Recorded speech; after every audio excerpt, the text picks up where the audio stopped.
Hey, everybody. Welcome, welcome, welcome, welcome back to Hey, Sister Girl. And my name is Robyn here, and I am your carnivorous grandma. And I am hoping that you out there will come in and talk to me in the chat tonight because this is one of those conversations where I think a lot of us ladies are going to recognize ourselves. So tonight, I want to start with one question. And my question is, at what point in your day does your energy usually collapse? Come on, sister girls. Come on in the chat. Let me know what's going on with you. Is it first thing in the morning? How about maybe 2 or 3 o'clock in the afternoon? Maybe it's after dinner. Or are you sitting there thinking, Robyn, I'm tired all day, every day? Drop it down in the chat. Let me know. Because tonight we're talking about something that I think that we women have normalized far too much. And that is exhaustion. And, I'm not talking about your basic tired, right? I'm talking about, waking up tired, needing caffeine just to get moving, dragging through the afternoon, and coming home with almost nothing left. Yet, somehow finding enough energy to continue taking care of everybody else. Finally, everything gets quiet at nighttime. You're exhausted, but instead of going to bed, you sit there or lay there, you watch TV, scroll, and enjoy those few minutes when nobody is asking you for anything. Then you look at the clock and realize, oh man, I'm only going to get like 3, 4, 5 hours of sleep, maybe 6 hours of sleep. Tomorrow morning, you get up and do the same thing again and again. So I want to give that pattern a name tonight, and I'm calling it borrowed energy. And this is the space where I am living these days, is I'm living on borrowed energy. So I think many of us ladies and women are financing our lives with energy that we have not restored, right? So we borrow from sleep when we're sitting there scrolling half the night and then realizing, oh my goodness, I'm not gonna get enough sleep. So we borrow it from tomorrow. We use caffeine. Some of us use sugar. We use deadlines and adrenaline. We use stress and sheer determination to keep ourselves moving. And because we're still functioning, we are assuming that we're okay. But functioning and thriving are not the same thing. So tonight, I don't just want to tell you to eat better and sleep more because we already know that, right? We already know those things matter. But I want to talk about why nutrition and sleep are foundational to energy, why stimulation can fool us into believing we have more energy than we do, and why chronic exhaustion deserves more attention than we often get it. Because eventually borrowed energy has a cost. And it was a few weeks ago that I was talking to you guys about sleep debt and telling you guys that my sleep debt is high. I'm not getting enough restorative sleep at night. So that borrowed energy does have a cost. So let's think about the average woman, that everyday woman, right? Her alarm goes off and she's already tired. Is that you? If it's you, give me a thumbs up in the chat. Maybe she didn't sleep well. Maybe she stayed up too late or woke up several times during the night. And maybe she's not even sure why she feels tired. I could tell y'all I feel tired because these people got me working around the clock, right? But that borrowed energy that I'm using from tomorrow it takes a toll. So she don't know why she feels tired necessarily, but there isn't much time to investigate, right? Because the day has already started. Hi, Tara. So glad you're here. You got responsibilities, you got work, you got family, children, grandchildren, you've got aging parents, you got meetings and bills, and somebody needs an answer. So that average everyday woman just gets moving in the morning. Coffee first and food later. Sometimes much later, like me today. I went the whole day And at the end of the day, I realized, oh man, I didn't eat anything. So yeah. So sometimes we need that something to get us through the day because we're going to crash in the middle of the day. We're so tired in the middle of the day, right?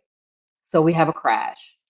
Then you need something to get you through the rest of the day. What is it that you're using? Is it coffee? Another coffee?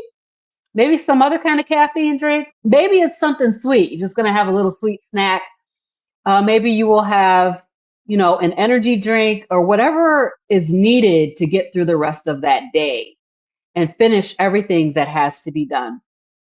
But finishing work doesn't necessarily mean that her work is finished because of course, there's dinner and there's laundry, there's phone calls that need to be returned, there's a whole bunch of little people that need something. There's things that she forgot to do earlier. And when everything finally slows down, she's depleted, right? And she might look very, very functional. This is a little dangerous, right? So she's depleted, she's exhausted, but she's still making it look good, right? Do y'all remember that commercial about it was for Anjali? I don't remember what Anjali was, but it said she can bring home the bacon, fry it up in a pan. Y'all remember that one? Yeah, she looks highly functional. She might be successful, very productive, dependable.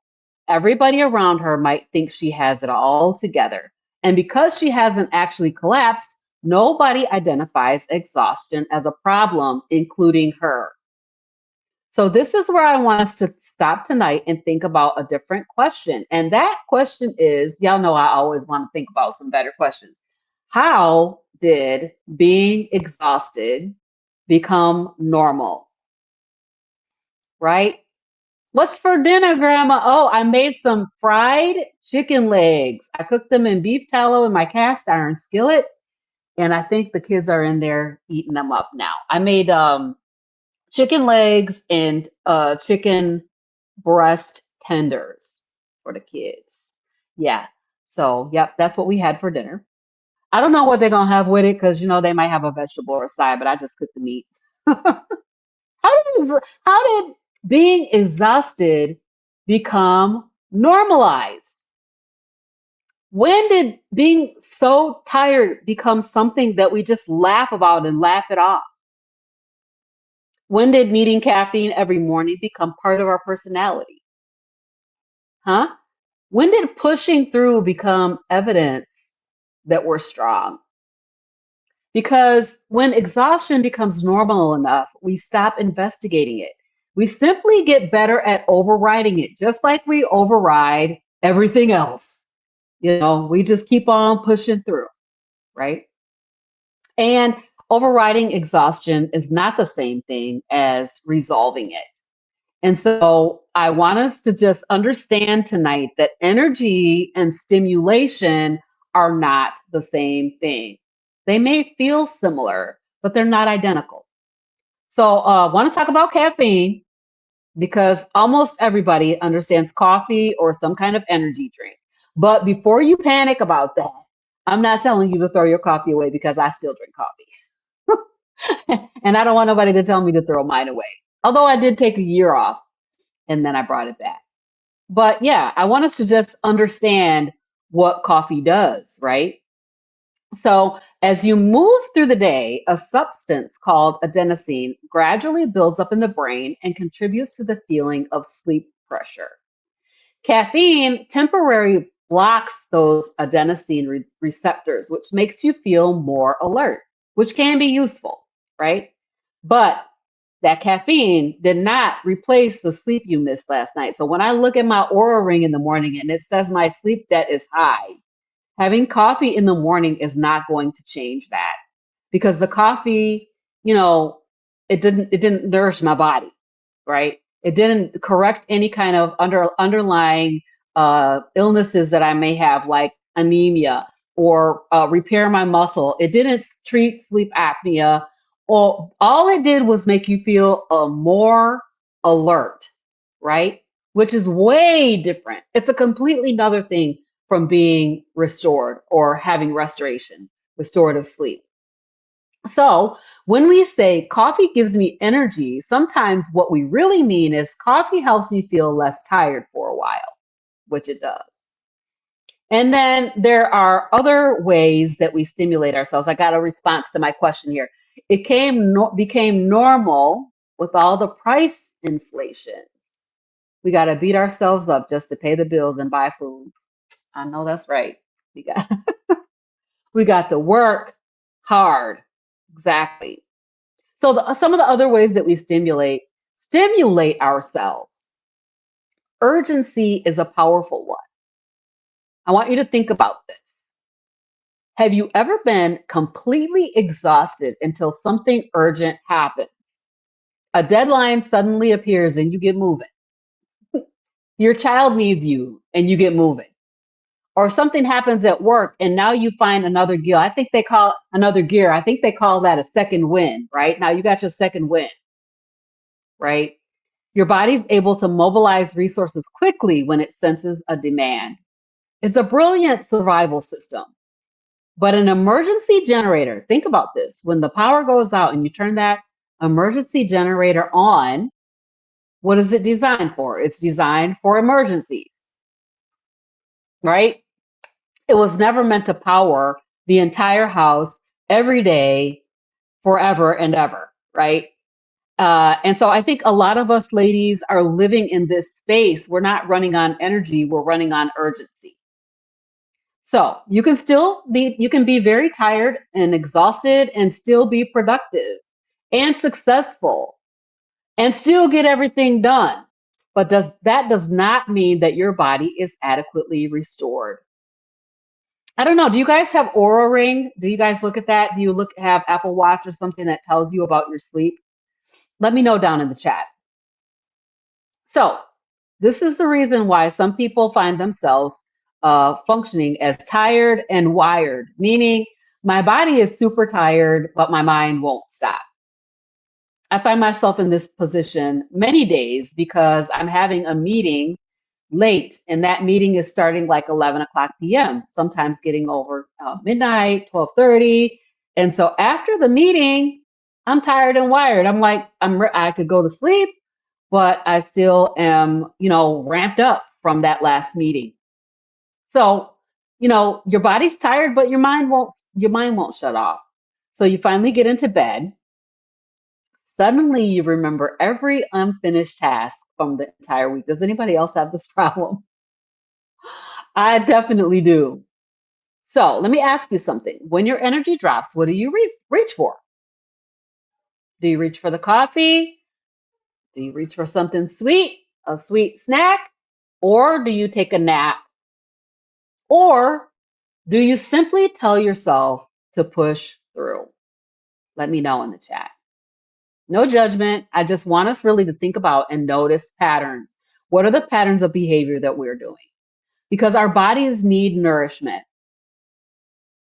And I think about this today because this literally happened to me today, where I had coffee in the morning and then I didn't have anything else until I got off work after 5 o'clock p.m. And it's okay.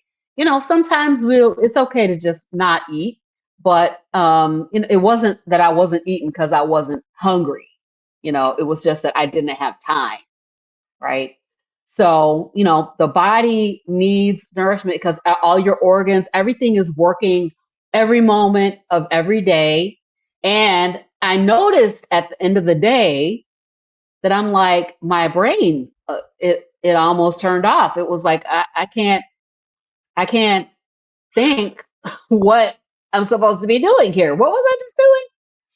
And it's probably because I had not nourished myself well. I didn't plan. I didn't make provisions for myself.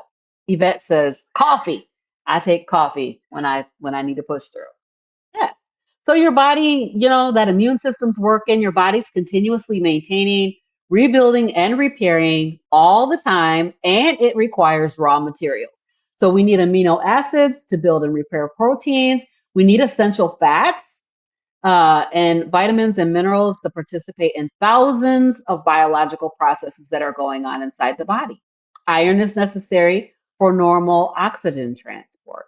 And vitamin B12 supports red blood cell formation and nervous system function. Zinc participates in immune function and tissue repair. And then you have your electrolytes. My favorite trio, sodium, potassium, and magnesium, which help support nerve signaling, muscle contraction, and fluid regulation. That's another thing too, is are you drinking water? Are you drinking anything besides coffee? I know some people don't really like water, you know, but your body needs hydration as well. And so, I want to think about food differently because it's not just did I eat? The better question is, did I nourish my body? And we talk about nourishment all the time over here on Hey Sister Girl and what a nourishing food looks like, right? But, nourishment and just eating may not be the same thing. You think about all those packaged processed foods that are on the shelves that you may pick up because you're hungry, but they don't have nourishment in them, right? So eating and nourishment are not the same thing because you could eat throughout the day and still never have a substantial nutrient dense meal. That's why I always say if you're going to eat a meal instead of a snack. Go ahead and eat that whole ribeye. Eat you a steak if you can, if you can. If you can't, get you some burger patties and eat the meal, right? So we're having coffee in the morning, something quick in the car, a snack while we're working, another snack in the afternoon, and then some of y'all are still indulging in those sweet treats when your energy drops. So you've been consuming things all day, but not necessarily giving your body any tools to work with from a nutrient perspective. So this is where my approach to nutrition comes into the conversation because I do advocate for a primarily animal-based way of eating. And one of those main reasons for that is because of its nutrient density. If you are still a person who I just can't imagine not having plants in my diet, then you may want to have single ingredient foods, and not those packaged, processed, ultra processed foods, right? So meat, eggs, and fish provide complete protein along with highly bioavailable nutrients. When I say bioavailable, that means your body can extract those nutrients, the vitamins and minerals from those foods very easily, right? So it's bioavailable to you. So when I look at the meal, my first question is, where's the protein? Where's the fat? So I'm getting prepared to give a talk at my job, and I got a flyer for the talk that I'm about to give. And on the flyer, on the healthy food side, it was just like apples and it was all plant-based. And I was like, well, but the one problem that I see with this flyer is that there's no meat on it. Like my plate would be just meat only, So I'm looking for the protein, and in fact, I'm telling people you need to eat more meat, because we've been kind of geared towards eating a primarily vegetarian or vegan way of eating, but protein is needed because your body is constantly rebuilding, right? A muscle, enzyme, structural tissues, proteins throughout your body is constantly being turned over. So as we women get older, we want to protect and maintain muscle. That's so important for us. And we should not fear naturally occurring animal fat. So I know they told you everything was better with Bluebonnet on it.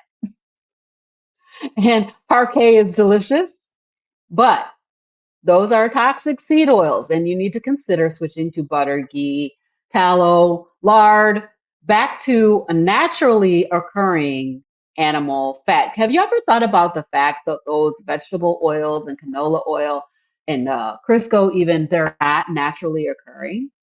What does that mean? It's some kind of it's a product. It's a product, right?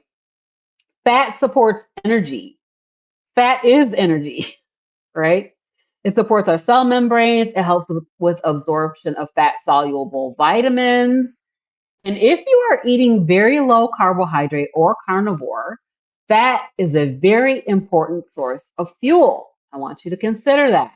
So, because this is where a lot of people make a big mistake when they convert over to a keto or carnivore way of eating, and that is that they go keto and carnivore and very lean, right? So they remove most of the carbohydrates, but they're afraid of fat. So now they've restricted the very thing that's supposed to help provide energy in that dietary context, in the context of a primarily animal based way of eating. Then they feel depleted and tired. So we need to be nourishing the body that we are asking to perform. So again, if you're eating low carb, you want to make sure that you're supplementing with electrolytes. Some people can get away with not doing it, but some people will find that you have leg cramps and those kinds of things when you're on a very low carb. You need to make sure that those electrolytes are balanced. So, yeah, when carbohydrate intake drops substantially, changes in insulin can lead to greater sodium and water loss. So, some people experience what we like to call the keto flu, which includes headaches, weakness, lightheadedness, fatigue during the transition from being basically a sugar burner to being a fat burner, right? And so, not everybody needs enormous quantities, but I would definitely recommend supplementing with electrolytes if you are converting or switching over to a primarily animal-based way of eating. And I do want to say that, sodium has been villainized, as we know, similar to the egg and the fat and like the butter, similar to those things. Sodium has also been villainized, and it's not automatically the villain that we thought it was, right? So I want you to check out a book called The Salt Fix. Check that one out and see what you think. So, again, we're snacking, we're getting home in the evening time, we're ravenous, and we say that we don't have willpower, but we need to examine what we are doing before we start criticizing ourselves and talking about the fact that we don't have willpower because we've asked our body to perform all day while giving it very little nourishment. Hey, Keystone, welcome. So glad you're here. By evening, your body's asking to be fed. The reason that this is really resonating with me is because this literally happened to me today. By the time I got home, I was so hungry because I didn't eat. And the thing was, I had food at the church that I could just open it and eat it, and I didn't because I was too busy. So it's not a discipline problem, but you do need to eat when you are hungry, right? So for me, of course, that is a carnivore way of eating. I eat only meat. I don't eat any plants, with the exception of a few seasonings, and they have to be good, high quality seasonings as well. So nutrient dense meals, adequate protein and fat. But whatever dietary pattern you're choosing, I want you to ask yourself, does the way that I'm eating support the life that I'm demanding from my body? When was the last time that you ate a meal that left you satisfied, steady, and clear-headed for several hours? Not stuffed or sleepy, not searching for something else right afterward, but satisfied. What was in that meal, the meal that kept you full and satisfied for a long period of time, right? It tells you something. That information is valuable. So the other thing I want to talk about, I want to make sure that we talk about sleep because sleep is so important, you guys.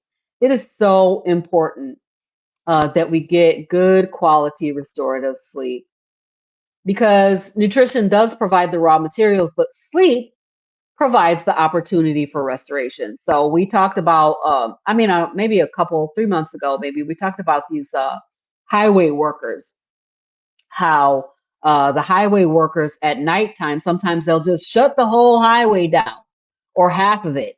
So the workers can come out and work on that part of the road while no traffic is on it, right? That's kind of similar to the way that our bodies work because our body, when we sleep, We're not adding in food. We're just basically, we shut the road down so the workers can get out there and work on the road, right? Sleep provides the opportunity for restoration. And we sometimes think about or talk about sleep like nothing's happening. We just go to sleep and that's it. I'm just sleeping. My body's just, just not doing anything. I'm just chilling. But your body is not just doing anything. It's a biological process. When you sleep, your brain processes and consolidates information. Your nervous system shifts states, hormonal rhythms are coordinated, immune processes occur, and tissue repair takes place. That's why I was asking, do you have an aura ring or something that can tell you about the quality of your sleep? For good or for bad, I have an aura ring and it tells me that I get terrible sleep almost every night. I don't get very much restorative sleep or deep sleep, and that I'm restless throughout the night, right? Deep sleep is associated with significant growth hormone release. So the body's doing essential work while you are sleeping. And we cannot negotiate that away. We can't coffee it away. We can't, urgency it away. We need to rest and allow the body the time to repair. So you can't continuously shortchange sleep and expect good nutrition to completely compensate for that, right? So I think I eat a pretty good way of eating. I eat the best way that is good for my body, but yet lack of sleep is becoming a problem, right? So you can't shortchange the sleep. So when that sleep debt is high, you need to find some time to lay down and go to sleep because you can eat beautifully and still need sleep and exercise and still need sleep. You can take supplements, you can't out supplement poor sleep, right? But yeah, nutrition does give the body something to work with, but sleep gives the body the time to do the work, right? So poor sleep can also affect appetite regulation. So is anybody out there hungrier when you're tired?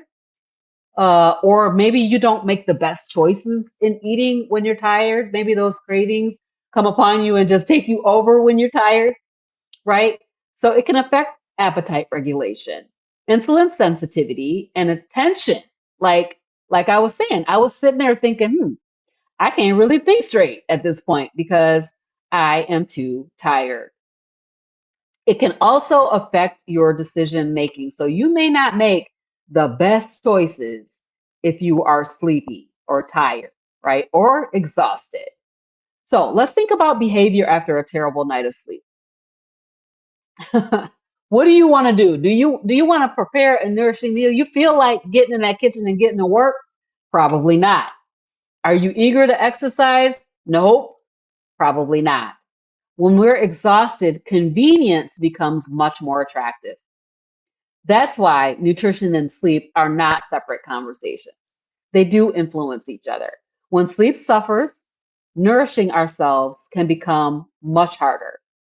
When exhaustion sets in, movement often decreases. And I have to be a living witness that y'all know I was doing that 14,400 steps a day for a whole year. Now I'm getting like less than 3,000 steps a day because I'm too busy. It's crazy. Yeah. When exhaustion sets in, movement often decreases. Linda says, I'm 63 and in pre retirement. I can sleep, nap when I need to, getting 8+ hours a night. That is amazing, Linda. Congratulations. That is awesome. I cannot wait until the day that I can do that and I can just like lay in my bed in the morning instead of getting up and going to work. Yeah. So now several foundational behaviors begin working against each other, right? When you're not sleeping, you're not moving, and you're not nourishing your body. All three of those things work together and they're working against each other, right? So there's another part of the sleep conversation that I think that women especially will recognize. You finally get to 10 or 11 o'clock at night and realize this is the first moment of the day that belongs entirely to me. Nobody's asking for anything. My work is done. The family is settled. I already fed them kids dinner. No phones ringing off the hook. And even though you're exhausted, you stay awake to watch another episode. Anybody watch The Night Agent? Like Night Agent, the first series of Night Agent was so good that we binge watched it. But so even though I'm tired, I'm staying awake to watch another episode of whatever show is good right now. I don't know what's good right now. If y'all know something that's good, drop it in the comments. Let me see what it is. Or you spend the time scrolling. That's very easy to get into. You know, sometimes you're not resisting sleep. You're just resisting the end of the only part of the day that feels like your own, right? It's not just a bedtime problem, it's a life design problem. Like the only way you can get personal time is to steal it from your sleep. That's no good. Because if that's the case, then maybe bedtime is not the only thing we need to examine. Where's your margin? Where's your recovery? Where's the part of your day when you're not responsible for somebody else? Because when every hour has been claimed, we often reclaim time at night. And this is definitely me. I'm a person who's reclaiming my time in the evening before that 11 o'clock meeting where I could be taking a nap or sleeping, resting. I'm doing other things and I'm reclaiming that time at night. So then when morning comes, guess who's exhausted? We are, right? So we reach for the caffeine and then we just keep on borrowing. We keep on borrowing that energy from ourselves. So let's connect it to health. Chronic insufficient sleep is associated with increase of metabolic and cardiovascular problems. I don't know if you knew that. Poor sleep can affect glucose regulation, insulin sensitivity, appetite, blood pressure, and mood. And there's also a behavioral effect because when you're chronically exhausted, you tend to move less again, right? Exercise is really hard when you're too tired. Like I can't bring myself to get up early and go outside and walk or to stay up late and go outside and walk. I can't bring myself to do it because it's too tired. Too tired. Doing all the things become harder. And then it becomes easier to just stimulate yourself with caffeine, coffee, or energy drinks, those kinds of things.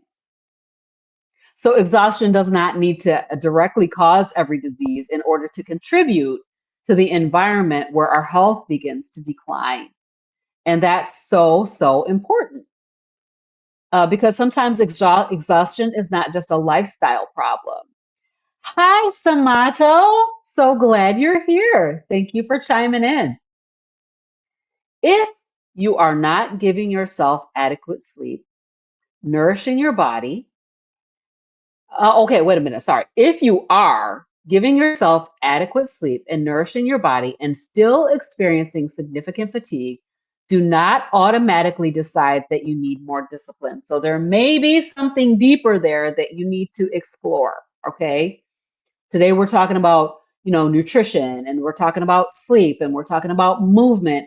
We're talking about those kinds of things, but there could be something deeper there. If you are really, doing all these things and you're still suffering from like what they would call chronic fatigue, exhaustion, there are some other factors that could be going on, such as like anemia and thyroid disease and sleep apnea, depression, medication effects, nutrient deficiencies and other medical conditions. So, don't just disregard all of that.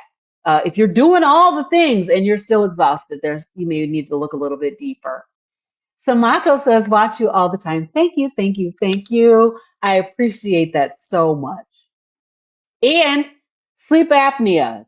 Women can have sleep apnea. I had sleep apnea and I was on CPAP for some number of years. I found the CPAP very difficult to deal with. I could not use it. I kept taking it off, or I would use it for a couple of nights and then stop using it. So yeah, it's a little challenging. It's something that you really have to get used to. If you're waking with headaches, gasping during your sleep, snoring heavily, waking repeatedly, or experiencing significant daytime sleepiness, you need to talk to your healthcare provider for sure, right? Don't just buy a stronger coffee. Go ahead and bring these questions to your medical health practitioner. Exhaustion isn't always the disease, but it may be the smoke telling you that something else is going on or something is burning, right? So now I want to get to what I think might be the hardest part of the conversation. We reward exhausted women. Anybody realize this? Ooh, we hype you up, girl. Girl, you never stop. Girl, that girl knows she can do anything. She is superwoman.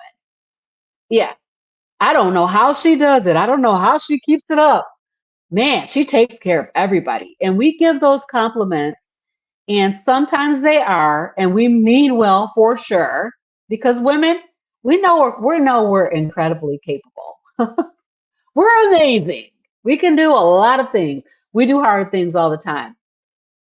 But capability becomes dangerous when everyone starts assuming that because you can carry something, you can carry it, that you should carry it forever, right?